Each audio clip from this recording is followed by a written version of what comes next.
Consécutif, quelque chose d'unique. Aucun biathlète n'est parvenu à réaliser cela, pas même cet homme, pas même Ole Narbjørndalen, dit le cannibale, dit le roi, le recordman de victoire en Coupe du Monde.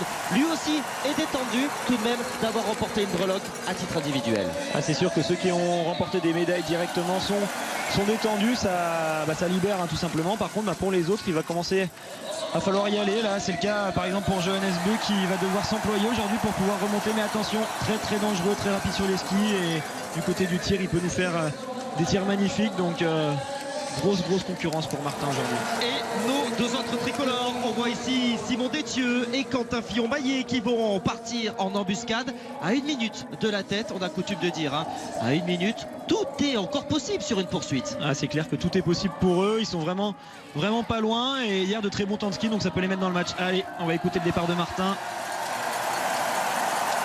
Le coup d'envoi de cette poursuite des championnats du monde avec un Martin Fourcade donc qui va partir essayer de glaner un 3e titre de champion du monde ici à Oslo.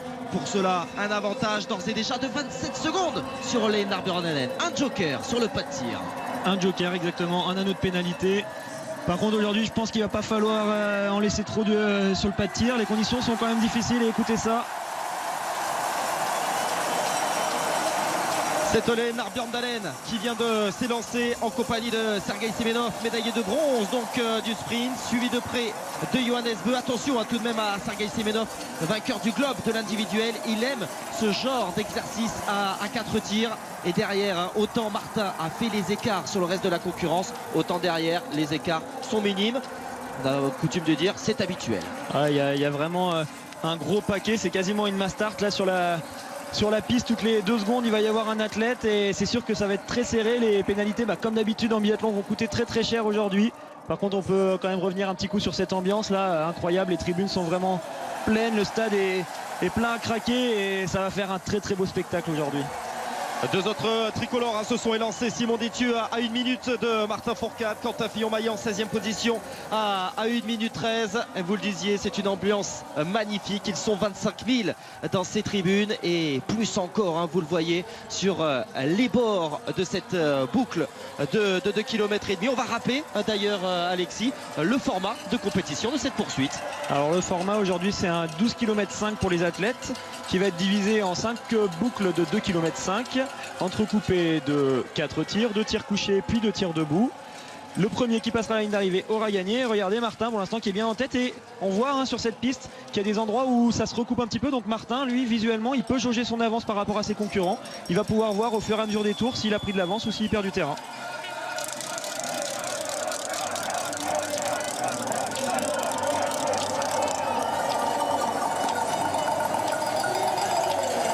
Une première impression visuelle peut-être, Alexis, sur ces premiers mètres. Alors il est bien parti, il est vraiment dans un bon rythme. Là son but à Martin, c'est d'essayer de creuser l'écart tout simplement pour essayer de distancer ses adversaires le plus possible. Regardez là, il est tout de suite en upskate alors que c'est le premier tour. Il veut vraiment essayer, je pense, d'assommer cette course, de mettre vraiment son empreinte dessus pour pouvoir être plus tranquille sur les tirs debout qui vont être compliqués aujourd'hui avec quand même du vent où il va falloir être très vigilant. Vous parlez des tirs justement, on va écouter Siegfried Mazet, l'entraîneur de tir de cette équipe de France masculine, des propos recueillis au moment justement des essais de tir il y a de cela quelques minutes par Blandine d'Alençon. Bien plus détendu que hier à la même heure avant la première course. Après c'est pas parce qu'il est détendu qu'il n'est pas concentré. Je pense que il a l'habitude, il aime bien sur ce genre de course d'être le chasseur. Aujourd'hui il va être un petit peu le chassé et des fois dans cette situation là il a pu se mettre à la faute. Donc il a des consignes, la consigne c'est simplement il est à l'attaque, aujourd'hui il a 30 secondes d'avance et il faut qu'il finisse avec plus de 30 secondes d'avance. Plus de détente on va dire, plus de sérénité pour Martin Fourcade. C'est sûr qu'avec une médaille à titre individuel et une médaille avec le relais mixte, les 2 médailles d'or, on peut imaginer que c'est quand même plus détendu. C'est surtout qu'après le relais, il a fini la course vraiment très fatigué. Il avait été un petit peu malade la semaine précédente, donc il ne savait pas trop où il en était. Et ça l'a inquiété. Il a eu un peu peur et il avait un peu de doute. Et le fait hier, ce qui le rassure, bon bien sûr il y a ce titre, mais il y a aussi le fait d'avoir le meilleur temps de ski. Hier il met 7 secondes au deuxième temps de ski et surtout 15 secondes en ski à Johannesburg, qui est vraiment son principal rival sur les skis. Et ça l'a libéré, il s'est dit finalement je suis peut-être un petit peu moins bien, mais je suis encore meilleur que les autres, donc forcément ça fait du bien. Et je pense que ça va faire vraiment que le libérer, il va se sentir de mieux en mieux. Et regardez là, il skie vraiment très très propre là dans cette montée, il est vraiment bien gainé, c'est vraiment très beau à voir. Derrière, à la chasse, Sergei Semenov, l'Ukrainien, et les deux Norvégiens, Ole Einar Bjørndalen et Johannes Bø, l'ancien et le plus jeune, devant leur public, qui vont tenter d'aller chercher l'inarrêtable Martin Fourcade, qui a déjà creusé des écarts monstrueux. On rappelle qu'il était parti avec 27 secondes d'avance sur Bjørndalen. Ouais, il avait 27 secondes d'avance et maintenant il en a déjà 35, donc Johannes est en train de s'en rendre compte de ça. Là, il a les informations de ses entraîneurs, donc lui son jeu, Johannes, c'est vraiment pas de rester avec Bjørndalen et Semenov. Il est plus fort qu'en ski, il doit essayer de partir tout de suite pour vraiment pouvoir prendre une marche du côté du tir. Retour sur ce pas de tir pour le numéro 1 mondial, en route vers l'histoire. Vous n'hésitez pas bien sûr à réagir via les réseaux sociaux, via le hashtag Biathlon21.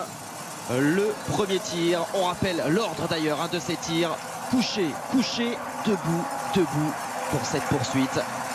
On s'affaire pour enlever un petit peu la pellicule de neige sur le tapis de Martin Fourcade. Le vent est là, il va falloir faire attention, Martin, être vigilant, cliquer en conséquence. Et ça, Martin, il sait faire.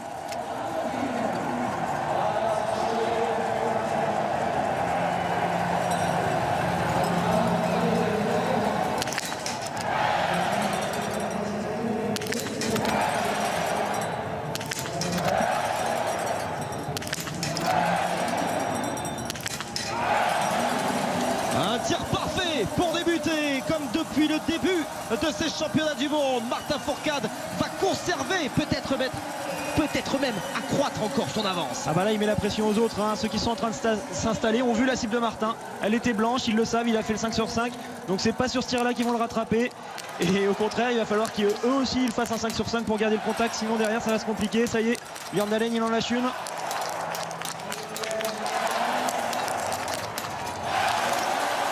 Semenov également, ça n'est pas le cas de Johannes Bø qui va ressortir en deuxième position, peut-être avec Yevgeny Garanichev. Non, le russe également va s'ajouter 150 mètres supplémentaires. Ça va passer pour Pfeiffer et également pour Dominique Windisch. Vous aviez d'ailleurs mis une petite pièce sur l'italien, Alexis. Ouais, attention à Windisch, il a été très rapide hier sur les skis. Il a le 4e ou 5e temps de ski, vraiment pas très loin, donc un gros client. Et là il y a quand même un beau match, il y a un beau coup à faire là pour les deux Français. On a vu que ça avait tourné devant. Le très bon tir de Simon Détieux, effectivement, le 5 sur 5 sur ce premier coucher. Très rapide. Déjà pas mal de place à l'issue de ce premier coucher. Allez, si Quentin pouvait faire de même. Bravo, là qui est fait. Oh, les tricolores qui lancent cette poursuite de la meilleure des manières. Ça va les replacer tout de suite en bonne position. Simon Destieux qui est 11e et qui a repris pas mal de temps par rapport au podium, donc ça c'est vraiment la bonne opération pour l'instant. Et Quentin derrière qui va être dans un gros paquet, lui aussi va pouvoir skier avec les autres, c'est bien là pour l'instant. Très beau début de course pour les deux jeunes Français. Les premiers enseignements de cette poursuite au sortir du premier debout, avec un Martin Fourcade décidément irrésistible, qui ressort avec plus de 30 secondes d'avance sur Johannes Bø et quasiment 40 sur Dominique Windisch, l'italien.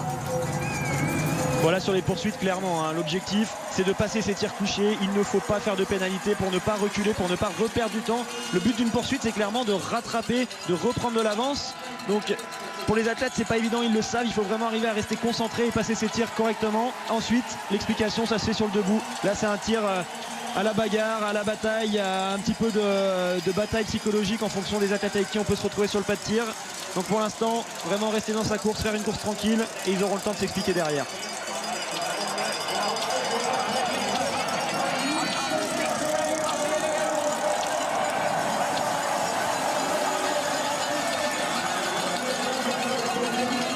Et cette ambiance toujours indescriptible sur les bords de cette boucle, que ce soit pour Martin Fourcade qui est admis désormais au sein de ce pays qu'est la Norvège.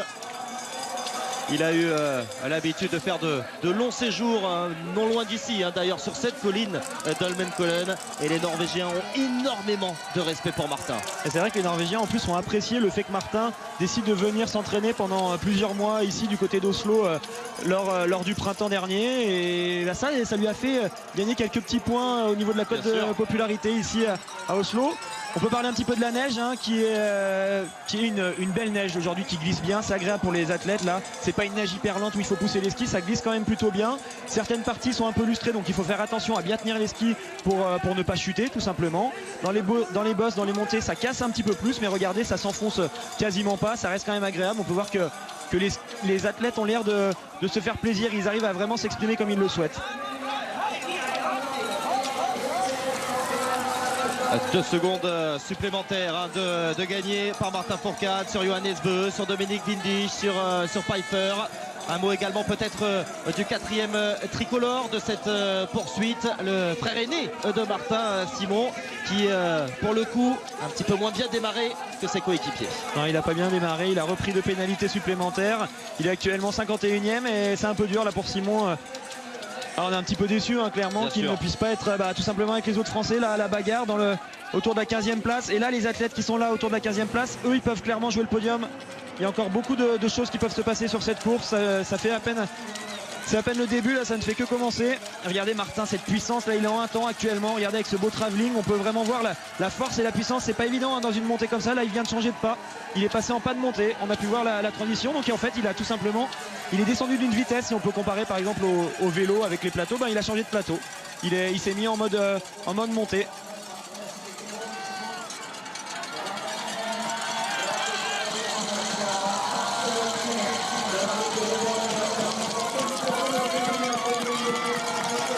Et cet écart qui ne cesse de croître. Ce sont 2 secondes de prise à chaque fois.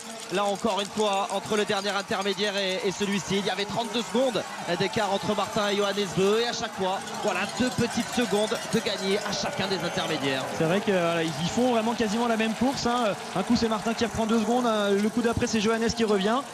Johannes il est parti à 36 secondes. Là il est à 34 secondes maintenant. Donc Martin avait creusé un petit peu l'écart. Puis c'est revenu. Donc pour l'instant beau match à distance, c'est chouette. Et ça laisse une seule marge d'erreur à Martin. Vous allez voir tout à l'heure quand Martin va repartir de son tir couché, Johannes lui va s'installer sur le tapis d'à côté. On rappelle ce 2e tir également couché, en position couchée. Ensuite il y aura les 3e et 4e en position debout. Les véritables juges de paix de cette poursuite.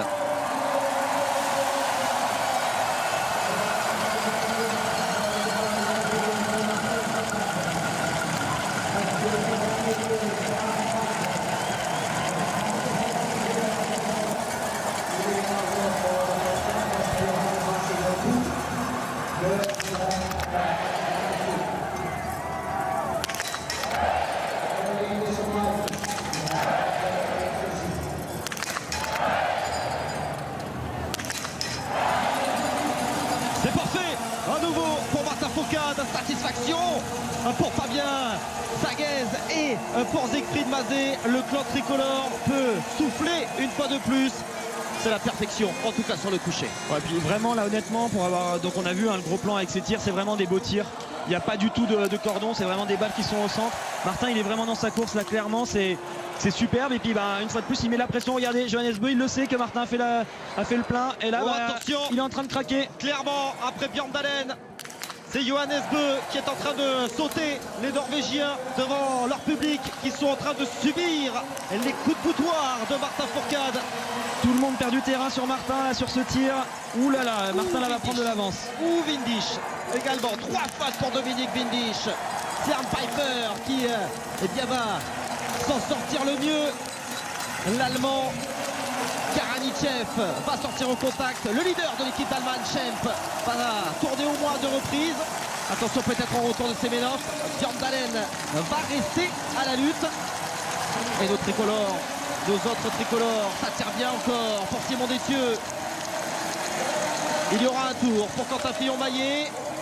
Le 10 sur 10 pour Simon Détieux qui va intégrer le top 10. Quentin qui avait fait un tir très lent sur le premier tir, il a voulu accélérer là sur le deuxième tir, malheureusement il a tiré sa première balle trop vite, trop de précipitation, elle est dehors, c'est dommage qu'il en laisse une là maintenant, ça va coûter cher pour la suite là pour Quentin.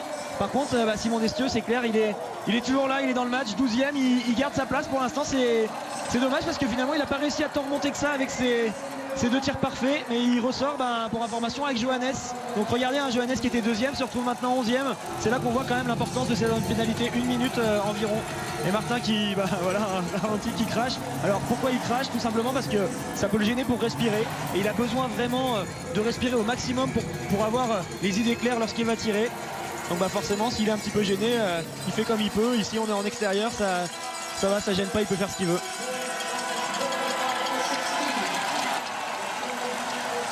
Martin Fourcade qui était sorti avec 30 secondes d'avance sur Johannes Beu après le premier tir couché, est ressorti avec 50 secondes d'avance sur Al Piper.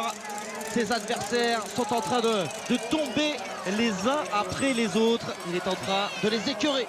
Là, il a été vraiment solide, comme on l'a dit quand on a vu le tir, c'est vraiment des tirs propres, et ça montre quand même la concentration de Martin, et comme le disait Zig tout à l'heure, qu'il est vraiment plus détendu. On avait vu sur son sprint, quand il s'était installé sur son premier coucher, il était très stressé, il avait beaucoup bougé sa main droite qui tient la poignée, ça montrait son stress, son angoisse de lâcher cette première balle. Par contre là, des tirs très propres, très fluides. Regardez, Martin, il est bien, alors il sourit pas, on a l'impression qu'il sourit là, mais c'est son faciès d'effort, et exactement.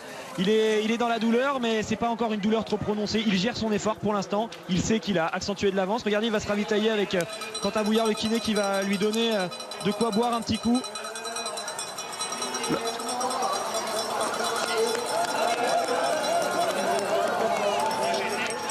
On parlait du respect qu'inspire désormais Martin Fourcade aux Norvégiens. On va l'écouter, tiens, le leader du général de la Coupe du Monde. Il nous parle justement de ses adversaires norvégiens qui sont pour le coup à domicile. Ils sont encore plus motivés. Après, ils ont aussi leur saison à sauver sur cet événement, et une grosse attente autour d'eux. Ensuite, je sais qu'ils savent gérer cette attente. Je sais qu'ils savent se préparer, mais voilà, je crois que je serai là pour essayer de leur barrer la route aussi souvent que possible. Et pour l'instant, il parvient très bien à leur barrer la route. Les Norvégiens ont sauté, même si Ole Einar Bjørndalen reste en embuscade pour le podium. C'est vrai qu'il y a une petite rivalité entre Martin et les Norvégiens. Et il y a une stat que la télé norvégienne aime rappeler à Martin. C'est que Martin, sur ces dernières années, a quasiment le même nombre de victoires que toute l'équipe de Norvège réunie. Si on additionne toutes les victoires de tous les athlètes norvégiens, ça fait seulement le même nombre de victoires que Martin. Et voilà, il y a cette petite rivalité. C'est toujours intéressant. Ils voulaient sauver leur saison ici du côté d'Oslo. Pour l'instant, c'est Martin qui a l'avantage. Et Simon Détieux en 12e position à 1,29, quelques secondes de lâcher par Simon sur la piste sur Martin Fourcade. Mais là aussi, le podium est tout à fait envisageable. Garanichev était sorti à quasiment 1 minute. Donc le podium pour Simon Détieux est à moins de 30 secondes. Ouais, et puis c'est ce qu'on disait tout à l'heure. Le début de la course, c'est du tir couché, c'est du tir technique. Il faut passer les tirs sans encombre. Par contre, c'est maintenant que ça commence la course vraiment pour les autres, pour ceux qui sont derrière, qui veulent rattraper le podium. Pour Martin... sauf s'il craque, tout peut se passer sur un debout, ça peut aller très très vite avec du vent, ça peut vraiment sortir l'athlète de sa concentration, donc tout peut se passer. Mais par contre, pour ceux qui sont derrière, qui veulent aller sur le podium, c'est maintenant que ça commence, ils vont être tous ensemble, donc forcément ils vont s'entendre les uns les autres, ils vont voir ce que font les autres autour d'eux, et ça peut tout changer. C'est là que Simon Détieux va pouvoir faire la différence. S'il passe par des tirs parfaits, ça va très très vite remonter après chaque tir. Martin Fourcade déjà de retour sur le pas de tir de Solomon-Cohen. Attention à ce passage devant la ligne droite opposée pour nous, parce qu'on a vu des athlètes s'illustrent à ce moment-là de la piste, et on a vu quelques athlètes se faire surprendre. Et là, c'est un tir presque décisif pour Martin. S'il arrive à passer celui-là correctement, il va encore accroître son avance, il va vraiment mettre sa main sur cette course. Ce sera beaucoup plus facile pour lui d'aborder le dernier tir, même si bien sûr il faudra quand même le réussir à ce moment-là. Sur ce tir là, il peut vraiment faire la différence.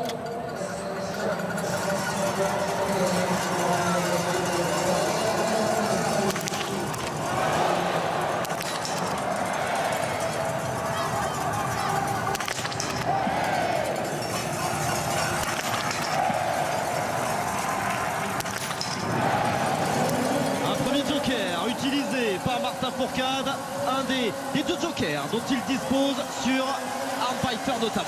Bon, c'est le tarif, c'est honnête là. Martin qui fait une petite erreur un peu bête en haut à droite. Enfin un petit peu bête, c'est un petit peu trop vite. Il a lâché sa balle un tout petit peu trop tôt. Donc elle est juste en haut à droite, elle est cordon quasiment. Elle aurait presque pu tomber. Voilà, elle est restée sur le carreau. Mais regardez Martin là, il est sur une autre pénalité. Nous on le voit en face de nous, vous ne pouvez pas le voir. Mais il est en train de regarder justement où sont les autres athlètes. Il les voit seulement arriver. Il sait qu'il a encore de la marge. Et là il va ressortir maintenant alors que Pfeiffer est seulement en train de s'installer. Donc il a au moins, je pense, encore 35 voire 40 secondes d'avance. Donc potentiellement un joker, voire deux avec sa vitesse sur la piste en vue du dernier tir debout. Allez, on va voir justement quels sont les adversaires de Martin capables de la challenger jusqu'au bout. Ce ne sera pas Pfeiffer.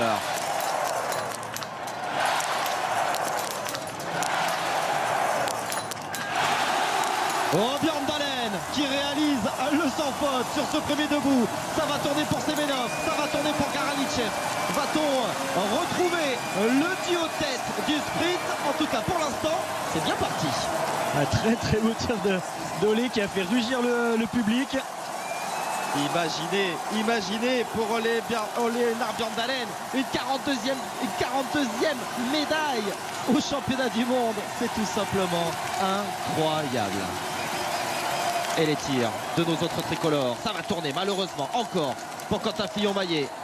Si Simon Détieux veut rester à la lutte pour le podium, il faut à tout prix le sans faute.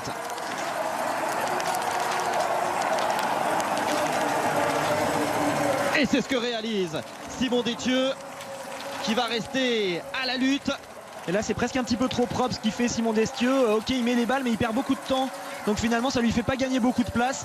Il faudrait qu'il arrive à se lâcher un petit peu plus sur ce dernier tir là pour tirer un peu plus vite, parce que finalement Quentin qui lui fait des anneaux de pénalité revient quasiment à chaque fois comme lui. Donc là Simon il va falloir qu'il se lâche pour pouvoir vraiment gagner des places, parce que là regardez il est 16e hein. Pour l'instant il n'a pas loupé une seule balle mais il a fait que perdre des places. Donc c'est un petit peu frustrant de le voir dans cette situation. On rappelle effectivement qu'il partait en 12e position à 1 minute de la tête. L'écart hein, également entre Martin Fourcade et Lennart Björn Dahlén, on le rappelle, 38 secondes au sortir de ce premier debout. Encore donc un, voire deux jokers avec la vitesse de Martin Fourcade sur les skis. Un bon gros joker effectivement. Et là le seul adversaire de Martin clairement sur cette dernière boucle, c'est lui-même. C'est lui qui a les cartes. Si lui il fait le boulot jusqu'au bout, s'il est solide, s'il se concentre, les autres ne pourront jamais le revoir, ils pourront jamais revenir. Donc là clairement c'est à lui de faire le boulot. Il va falloir qu'il arrive à évacuer toutes les pensées. Donc même si Martin il a l'habitude, il a gagné plein de fois, forcément il va se dire tiens, si je gagne, je vais gagner le général, je vais gagner un autre titre. Enfin voilà, il y a plein de choses qui peuvent se passer. Donc il va falloir qu'il reste vraiment concentré. Et je pense que ça peut quand même faire un très beau résultat. On le voit quand même mal s'effondrer. Ça reste du biathlon. Regardez les drapeaux, hein, les drapeaux des Russes et des Biélorusses, même le gros drapeau norvégien, comme ça bouge, il y a beaucoup de vent, donc c'est quand même pas facile. Un petit mot d'ailleurs des Russes, et notamment d'Anton Tchipoulin, hein, le dauphin de Martin au général de la Coupe du Monde. Il est 10e, Anton Tchipoulin. Il est bien remonté. Il partait 45e après un sprint complètement raté. On rappelle hein, tout de même les enjeux. Si Tchipoulin perd plus de 9 points sur Martin Fourcade, Martin Fourcade gagnera un 5e gros globe consécutif et devancera désormais le cannibale. Et c'est clair que Tchipoulin, ce qu'il est en train de faire, c'est quand même incroyable et ça monte quand même son statut. Après, il faut dire quand même que sa 40e place, sa 45e place, c'était vraiment pas une belle course. Ça a surpris tout le monde. Les Russes étaient vraiment étonnés et déçus. Par contre, la belle remontée.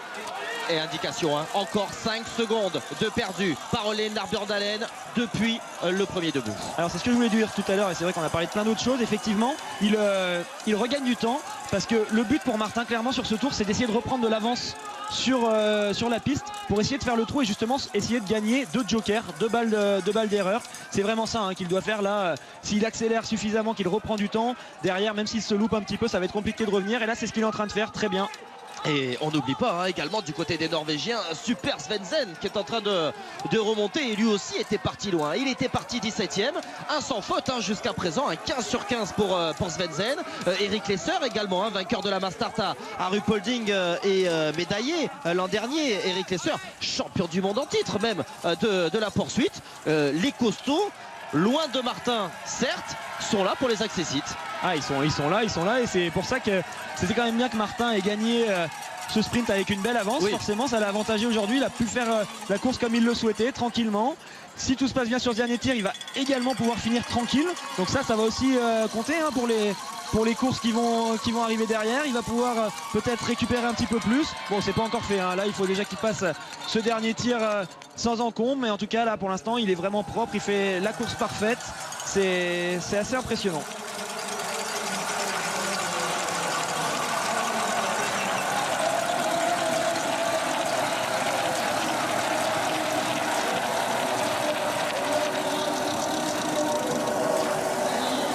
Martin Fourcade qui s'arrache et qui vole vers cette nouvelle médaille d'or.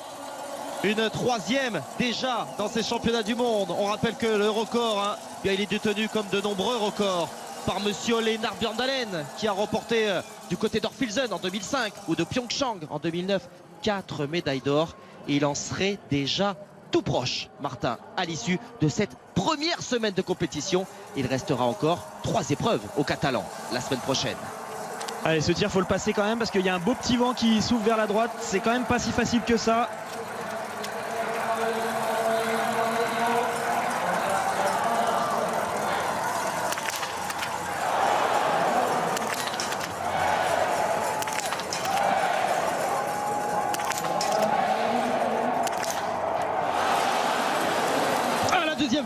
La deuxième faute qui va nous tenir en haleine jusqu'au bout. Et oui, là du coup, il y a un petit peu moins d'assurance du côté de Siegfried Mazé ou encore de Fabien Saguez. Il va falloir aller tourner à 2 reprises. 300 mètres supplémentaires.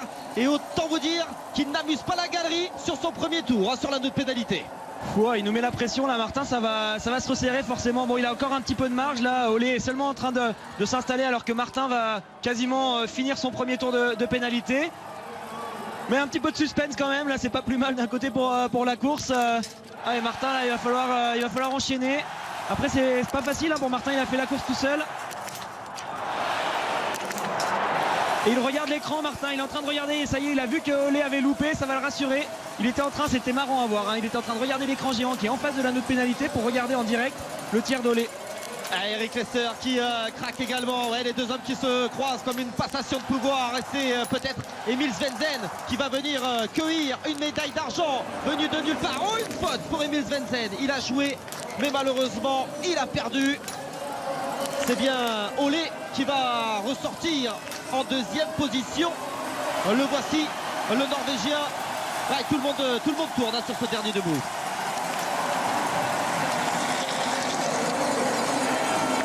Et c'est là quand même qu'on voit ce dernier tir, la force du mental. Ça tourne dans tous les sens et ça c'est tout simplement parce qu'il y a il y a du vent certes, mais il y a aussi beaucoup de pression.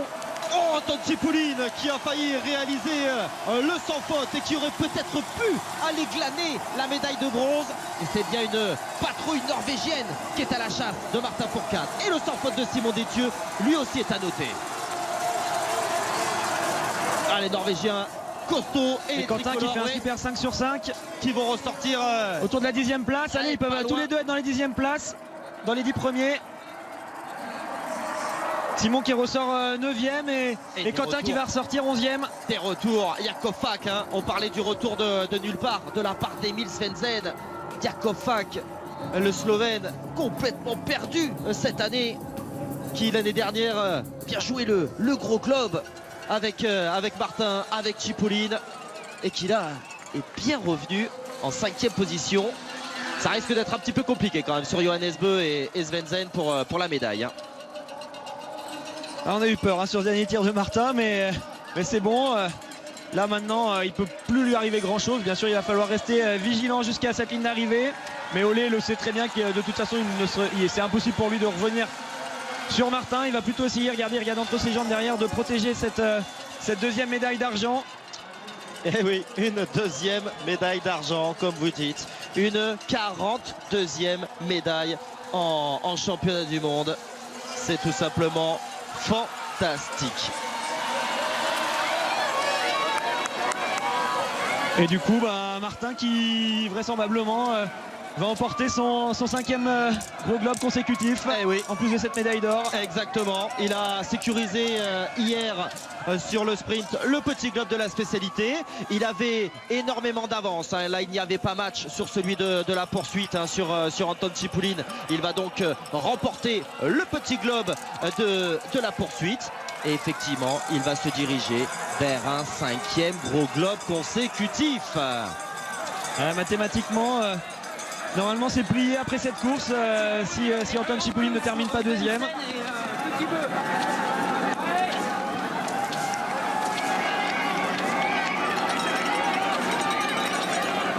Est-ce que le rictus de douleur de Martin Fourcade est en train déjà de se transformer en sourire? Voilà, c'est du plaisir pour Martin, c'est du bonus. Il sait qu'il ne peut plus rien se passer. Il a eu les dernières informations de Julien Robert sur le bord de la piste qui lui a dit, je ne sais pas si vous avez entendu, Petit Beu. Et donc Petit Beu, c'est Johannes. Il faut des surnoms. Le plus jeune des deux. Exactement. Donc Petit Beu est 3e, mais avec une belle marge. Donc ça, Martin, il le sait. Il va pouvoir profiter pleinement de cette arrivée qui est finalement pas évidente. En tout cas, les Norvégiens qui reviennent bien hein, quand même. Ils se sont bien rattrapés. Quel symbole de retrouver Martin Fourcade devant cette patrouille norvégienne auréolée de titres. Hein. C'est vraiment ça. Vous parliez sur ces dernières années. C'est Martin Fourcade qui gagne autant que toute l'équipe de Norvège réunie. Exactement. Et là, par contre, malheureusement pour la 3e place, on va avoir un duel fratricide entre. Donc c'est pas les deux frères Beu, mais c'est Emil Svendsen. Et honnêtement, pour très bien les connaître, Emil Svendsen et les frères Beu sont vraiment très amis, très copains. Et ils vont pas se faire de cadeaux hein, normalement sur cette arrivée. Mais malheureusement pour eux, il y en a un qui va pas être médaillé ici à domicile. Ça va être chaud, ça va être un beau sprint à suivre. Si Emil Svendsen arrive à tenir Johannes Beu dans la dernière grosse montée, derrière il peut être fort parce que Emil Svendsen c'est un très bon sprinter. Hein. Vraiment, et lui c'est l'occasion, hein, des occasions comme ça d'avoir une médaille. Il va pas en avoir d'autres Emil, hein, il est un petit peu moins en forme. Bon après on sait pas, hein, sur l'individuel tout peut se passer. Mais il va vouloir la saisir celle-là.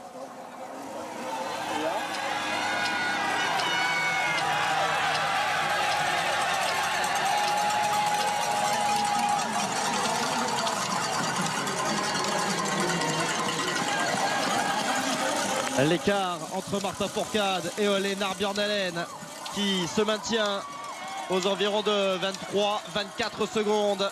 Le podium est en train de se dessiner, ou en tout cas la médaille d'or et la médaille d'argent, car pour la médaille de bronze, vous le disiez très justement Alexis, duel fratricide à venir entre Johannes Beu et Emil Svendsen. Et Olé, on a pu le voir, hein, qui reste solide malgré son âge qui commence à avancer de plus en plus. Bon, ça va quand même pas aussi vite que les deux qu'on voit à l'image maintenant. C'est un petit peu plus désuni, mais il est encore costaud, il est encore bien gainé. Et regardez là, par contre, là, c'est vraiment une vraie explication. Ça fait pas rigoler. Ils ont beau être tous les deux du même pays, pas de cadeau. Et bonus time pour Martin maintenant qui se la régale. Bruno, le kiné qui le salue. Il va peut-être checker les techniciens qui sont là-haut. Sur le bord de la piste, une fois qu'il aura passé cette dernière montée, vous allez pouvoir voir les techniciens qui sont tous en ligne et qui vont lui faire sûrement là-haut là. Et les rugissements bien évidemment de cette tribune opposée pour Lennart Bjørndalen. Il y aura 2 médailles tout de même pour les Norvégiens aujourd'hui, mais une nouvelle médaille d'or pour le clan tricolore. Elle est là, cette haut là avec le drapeau. Il a le temps de le prendre cette fois. Quel moment nous sommes en train de vivre. Savourons ce 3e titre mondial, ce 9e dans l'histoire de Martin Fourcade. Quel succès dans la Mecque du ski nordique. Chapeau monsieur Martin Fourcade.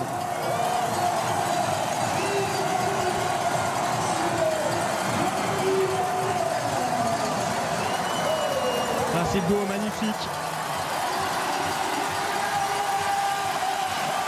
De grands moments, hein. Clairement là, l'émotion est à son paroxysme, qui plus est devant cet homme, devant le roi de la discipline, qui commence à le dire, hein, non pas à demi-mot. Svendsen derrière. Et Svendsen, effectivement, qui va faire le sprint. Un petit coup d'œil de la part de Lennart Bjørndalen. Super Svendsen de retour. Il partait loin pourtant, 17e à une 16 de la tête. Il est allé remporter au courage cette médaille de bronze. Et Simon Destieux qui va terminer maintenant pour une 5e place. Ouais, derrière Yakov. Non, 6e place. 6e derrière Yakov Fak, en effet. Bon retour hein, de Simon. Et quand même là on peut dire quelque chose sur ce podium, c'est tout simplement les deux plus grands rivaux de Martin qui sont là avec lui sur ce podium, et c'est quand même un vrai symbole, et franchement énorme bravo à Svensson qui a fait une superbe remontée. Moi j'aurais pas pensé clairement qu'il serait capable de tenir Johannes Beu dans ce dernier tour, et il a réussi non seulement à le tenir mais en plus à le dépasser, et je peux vous dire que là on le voit plus à l'image, mais il est heureux dans cette aire d'arrivée. Martin Fourcade appelé nouveau titre mondial, le 9e tout simplement de champion du monde.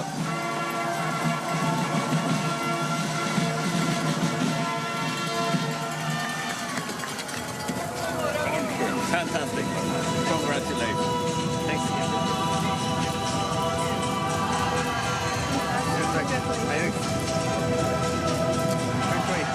Et la collection de pulls norvégiens qui continue de s'agrandir pour Martin Fourcade. Derrière, on va retrouver celui qui reste toujours le roi de la discipline.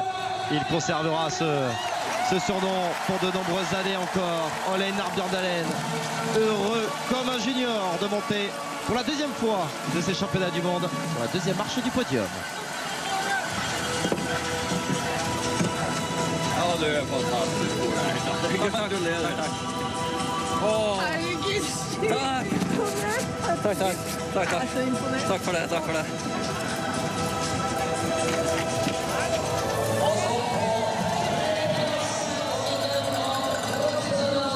On espère sincèrement en tout cas qu'il poursuivra encore, pourquoi pas jusqu'à Pyeongchang. Et puis à leur côté, bien un garçon qui est quand même quadruple champion olympique, qui a remporté le gros globe, monsieur Emil Svensson, multi-champion du monde. On se souvient de son fabuleux quadruplé à Nové Mesto. Il est obligé de s'incliner comme il l'a fait devant Martin Fourcade. Gratulerar. Det är ett gott löp. Det var bra gjort. Et il y a une époque où Svensson il aurait été déçu d'avoir cette 3e place, mais aujourd'hui on peut le voir qu'il est vraiment heureux. C'est pas une surprise, mais c'est une réussite pour lui d'être sur ce podium avec Martin et Ole.